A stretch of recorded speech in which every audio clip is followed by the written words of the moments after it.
अगर आपने अब तक हमारे चैनल को सब्सक्राइब नहीं किया है तो प्लीज़ हमारे चैनल को सब्सक्राइब करें और हमारे आने वाली वीडियोज़ अपडेट्स पाने के लिए हमारे बेल आइकन को ज़रूर छू दें। जय श्री राम, जय सिया राम। चलिए इस उद्घोष के साथ आज का यह अपना वीडियो स्टार्ट करते हैं। श्री राम के नारों और जयकारों से वीडियो शुरू करने का यह मतलब नहीं है कि मैं कम्युनल हो गया। जी बिल्कुल नहीं। आपको यह बात बहुत ही अच्छे से और बहुत ही गहराई से समझने की ज़रूरत है। जिस राम मंदिर के लिए हजारों कार सेवकों ने कुर्बानी दी, जिसने यहाँ तक पहुँचने के लिए 500 से भी ज़्यादा सालों तक संघर्ष किया, मर्यादा पुरुषोत्तम श्री राम, जिनकी जन्मभूमि ही भारत है, अयोध्या है, उनको अपने एक अदद मंदिर के लिए भी जगह नहीं मिल रही। राम मंदिर का निर्माण होकर रहेगा, अब यह फिक्स हो चुका है। इसे बाबरी मस्जिद के विध्वंस के बाद और सालों तक कोर्ट केसेस के बाद हासिल किया गया है। उस बाबरी मस्जिद विध्वंस के बाद जिसे बाबर और उसके आक्रांताओं ने राम मंदिर को तोड़कर बनाया था। यह बात हम नहीं बल्कि आर्कियोलॉजिकल सर्वे ऑफ इंडिया ने ढांचे को खोदकर निकाला और इस बात को सुप्रीम कोर्ट में साबित भी किया। फिर क्या वजह है कि कुछ लोग इस बात को भी नहीं मान रहे हैं, ना ही ASI की रिपोर्ट को और ना ही सुप्रीम कोर्ट के फैसले को। राम मंदिर भूमि पूजन के बाद कुछ तत्वों का धमकी भरा अंदाज भी सामने आया। ऐसे ही तत्व सही मायने में कम्युनल कहलाते हैं। आइए आज इसी संदर्भ में आपको आगे की वीडियो पर लेकर चलते हैं। नमस्कार, मेरा नाम है प्रशांत और आप देख रहे हैं बेजोड़जोड़ा.com का यूट्यूब चैनल। 5 अगस्त 2020 की तारीख भारतीय इतिहास में स्वर्णिम अक्षरों में लिखा जाएगा। इसी दिन करोड़ों भारतवासियों के आराध्य प्रभु श्री राम को उनके जन्मस्थली अयोध्या में उनके मंदिर निर्माण का भूमि पूजन प्रधानमंत्री श्री नरेंद्र मोदी द्वारा किया गया। क्योंकि इस मंदिर का निर्माण विधिवत संविधान का सम्मान करते हुए और सुप्रीम कोर्ट के फैसले के बाद बनाया जा रहा है, तो इस बात से किसी को भी तकलीफ नहीं होनी चाहिए। लेकिन नहीं, कुछ लोग ऐसे हैं जो पब्लिक फिगर हैं और लगातार उन्मादी बातें करते हैं। ऐसे लोग लगातार अपने समुदाय को भड़काने में लगे हुए हैं। उन्हें यह नहीं पता कि इसका परिणाम शायद भयावह भी हो सकता है। हिंदुओं का इतिहास कभी भी आक्रामक नहीं रहा है। उसने जब भी अपनी प्रतिक्रिया दिया है, आत्मरक्षा में ही दिया है। इसलिए हम अभी भी कह रहे हैं कि संभलो, इससे पहले कि देर हो जाए। इस लिस्ट में हम सबसे पहले तथाकथित पत्रकारों के नाम लेंगे। सबसे पहले आरफा खानम शेरवानी की बात करते हैं। यह वो कम्युनल महिला है जिसने कई बार अपने आत्मसम्मान को गिराया है और कई बार लोगों के द्वारा दुत्कारी भी गई है। आप इसके ट्विटर कमेंट को पढ़ेंगे तो आपको इस महिला के प्रति दया आएगी कि कैसे अपने रेडिकल कम्युनल एजेंडा को चलाने के लिए यह हर दिन हजारों गालियां सुनती है। अब तो आलम यह हो गया है कि इन्हें शायद खुद से ही नफरत होने लगा है। सबसे पहले आप उनका एक स्पीच सुनिए। यह स्पीच नागरिकता संशोधन कानून के समय दिया गया था, जिसमें यह साफ बोल रही है कि हम अपने आइडियोलॉजी से समझौता नहीं कर रहे हैं। कि जब तक हम वो आइडियल सोसाइटी बन पाए जहां हमारी मजहबी पहचानों, हमारी मजहबी जो बिलीफ्स हैं, जो हमारे नारे हैं, उनको लेकर एक तरह की का एक्सेप्टेंस पैदा हो, तब तक हम एक इंक्लूसिव प्रोटेस्ट करें। तो हम अपनी जो आइडियोलॉजी है उससे कॉम्प्रोमाइज नहीं कर रहे हैं। फिर से मैं यहां पर इसको आई वांट टू रिट्रेट, यहां हम अपनी आइडियोलॉजी से कॉम्प्रोमाइज नहीं कर रहे हैं, हम अपनी स्ट्रेटेजी बदल रहे हैं। इसमें यह कह रही है कि हिंदुस्तान में इसके धार्मिक नारों की आज़ादी नहीं है। अरे पागल औरत, जब तुम्हारे धार्मिक नारों की आज़ादी नहीं है तो खुले आम सड़कों पर कैसे बैठ जाती हो? कौन से गैर इस्लामिक देशों में ऐसा होता है? मुसलमानों के कौन से ऐसे धार्मिक अधिकार है जिसे पालन करने की छूट हिंदुस्तान में नहीं है?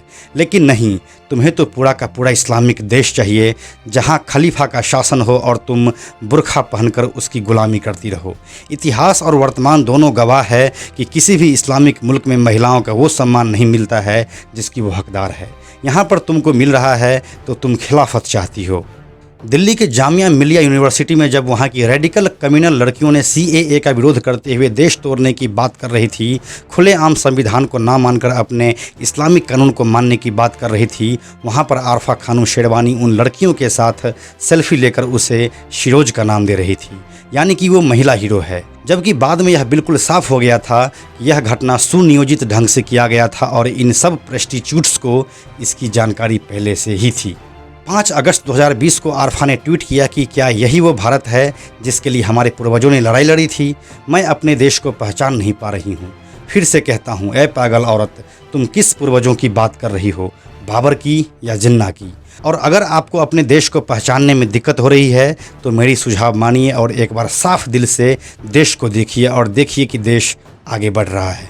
अब तो आपके फॉलोअर्स भी जान चुके हैं कि किस तरह से आप CAA का दंगा भड़का कर अपने लोगों को मरने के लिए छोड़कर खुद यूरोप ट्रिप पर गई थी।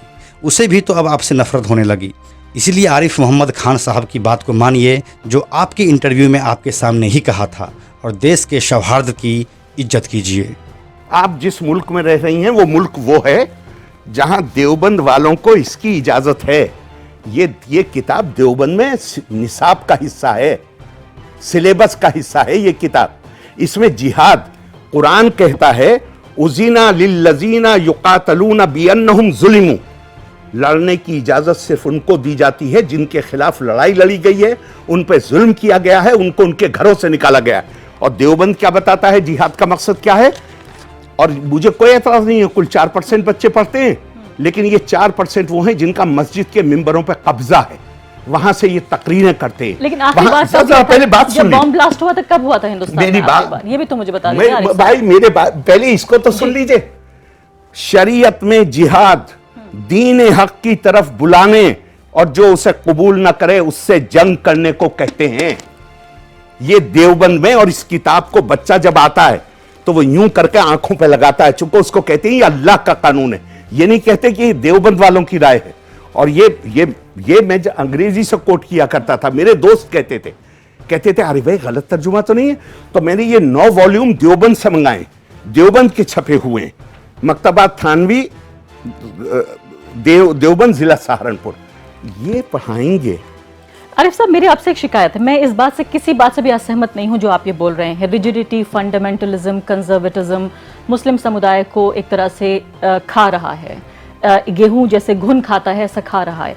चलिए अब अगला नाम लेते हैं राना अयूब का। जब इनको मुस्लिम समुदाय की ही वकालत करनी होती है तो ये खुद को सेकुलर क्यों बोलती है? क्या सेकुलर का मतलब सिर्फ मुसलमान परस्ती होना है? और दूसरे भी समुदाय इस देश में रहते हैं जिनको तकलीफ़ें होती है और उसे भी दिखाए जाने की ज़रूरत है, लेकिन वो इन सब के लिए मैटर ही नहीं करता है। इनका बस एजेंडा चलना चाहिए, लेकिन वो भी सही से नहीं चल पा रहा है। तो इनको खुद के अस्तित्व पर खुद ही सवाल खड़े करने चाहिए कि उनका एग्जिस्टेंस क्यों है। इस मोहतरमा का नाम हुआ था जब ये गुजरात राइट्स पर अपनी एक किताब लिखी थी और उसमें जमकर गुजरात में मोदी सरकार की आलोचना की गई थी। यह अलग बात है कि यह किताब बिल्कुल भी बिकी नहीं और इसे अब तक वो बेचने की कोशिश भी कर रही है। इस किताब को अच्छा बताने वाले अरुंधति राय और रामचंद्र गुहा जैसी लिब्रांडो है, तो इस बुक से और उम्मीद भी क्या की जा सकती है। इससे अच्छा तो गोधरा कांड पर हमारा यह वीडियो बना है जिसे हजारों लोगों ने देखा और पसंद किया है। लिंक हम डिस्क्रिप्शन में दे रहे हैं, आप भी देख लीजिए। राम मंदिर निर्माण के संदर्भ में वो वाशिंगटन पोस्ट में एक आर्टिकल लिखती है जिसमें वो बोल रही है कि कैसे 5 अगस्त को एक बार फिर से मुस्लिमों के लिए काला दिन बना दिया गया। पिछले साल धारा 370 खत्म करके कश्मीरियों की आज़ादी छीन ली और इस बार उनसे उनकी मस्जिद। अरे आंटी, तुम किस सदी में जी रही हो? थोड़ा सोच बदलो, नहीं तो आने वाले समय में तुमको अपने आप से ही घृणा हो जाएगी। जिस राना अयूब को यह फिक्र हो रही थी कि दिल्ली हिंदू विरोधी दंगों के आरोपी खालिद सैफी इस बार ईद पर जेल से अपने घर पहुंच पाएगा कि नहीं, वो राना अयूब इस बात को कभी नहीं बताई कि इसी हिंदू विरोधी दंगों के भेंट चढ़े अंकित सक्सेना और दिलबर नेगी कभी भी अपने घर नहीं पहुंच पाएगा। उनके घर वाले कभी भी उनका चेहरा नहीं देख पाएंगे। ये कहाँ का सेकुलरिज्म है आंटी? गैर मुसलमानों की मौत नहीं होती है क्या? अब जबकि तस्वीर पूरी तरह से साफ हो चुकी है कि आम आदमी पार्टी का नेता ताहिर हुसैन ही दिल्ली हिंदू विरोधी दंगों का मास्टरमाइंड था। ताहिर हुसैन ने खुद ही इस बात को कबूल भी किया है। अपने आँख पर से इस कम्युनल चश्मे को हटाओ और खुद को देखो कि तुम कितनी गिर चुकी हो, देखो कि तुम्हारे अंदर सुधार की कितनी बड़ी गुंजाइश है। चलते चलते हम सबके प्यारे असदुद्दीन ओवैसी की बात कर ही लेते हैं।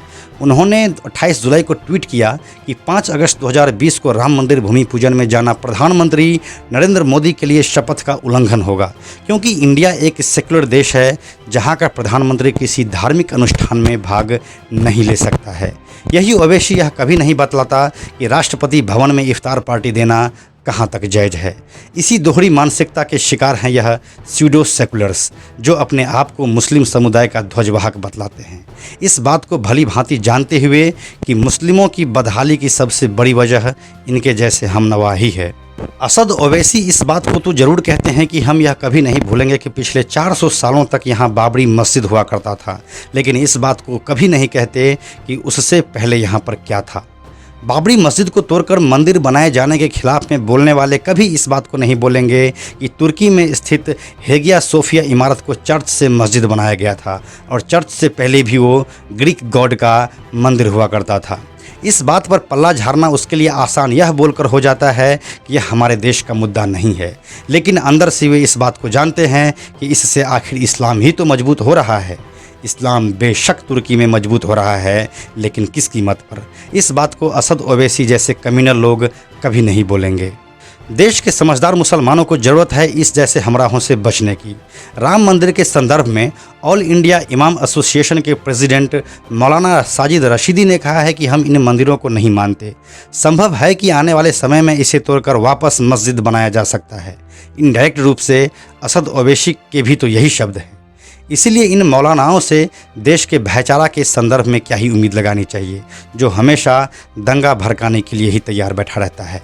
यह तो छुप कर निकल जाता है, लेकिन पीछे रह जाते हैं वो गरीब और मजलूम लोग जिसे इनके जैसे मौलाना कुर्बानी के नाम पर हमेशा उकसाते रहता है।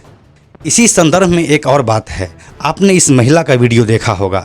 गृह मंत्री अमित शाह का कोरोना टेस्ट पॉजिटिव आया है, इसीलिए यह महिला हिजाब पहने उसकी मौत की दुआ अल्लाह से मांग रही है।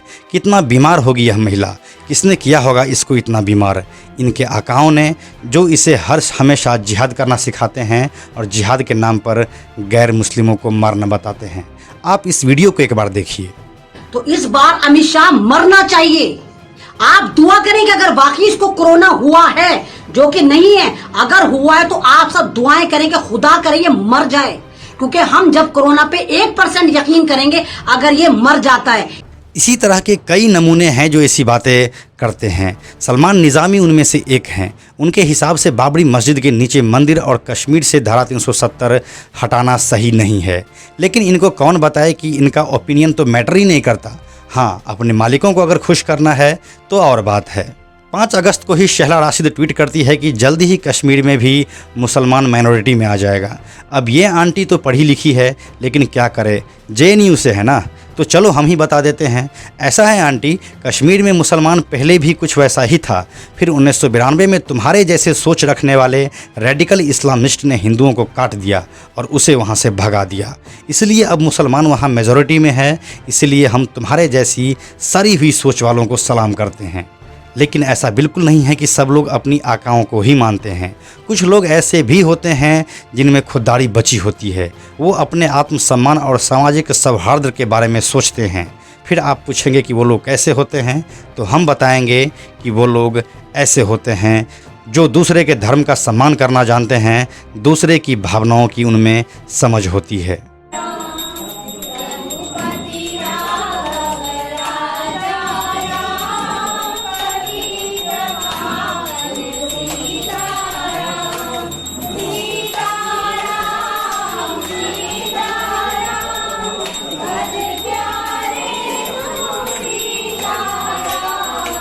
तो चलिए आज की इस वीडियो में इतना ही, इस उम्मीद में कि कभी तो नई सुबह आएगी और ये स्वीडो सेक्युलर लोग खुद के गिरेबान में झांकेंगे।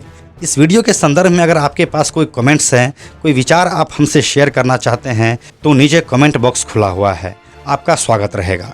इस वीडियो को देखने के लिए और हमारे साथ जुड़ने के लिए आप सभी का बहुत बहुत धन्यवाद। इस कोरोना महामारी को देखते हुए आप भी अपने घरों में रहें, बच्चों और बुजुर्गों का खास ख्याल रखें और अपने चारों तरफ हाइजीन मेंटेन करें। यह वीडियो अगर आपको पसंद आया तो इसे लाइक और शेयर जरूर करें। आने वाले वीडियोज़ के लिए बेजोड़ जोड़ा को सब्सक्राइब करके बेल आइकन को टच करना ना भूलें। Thank you so much.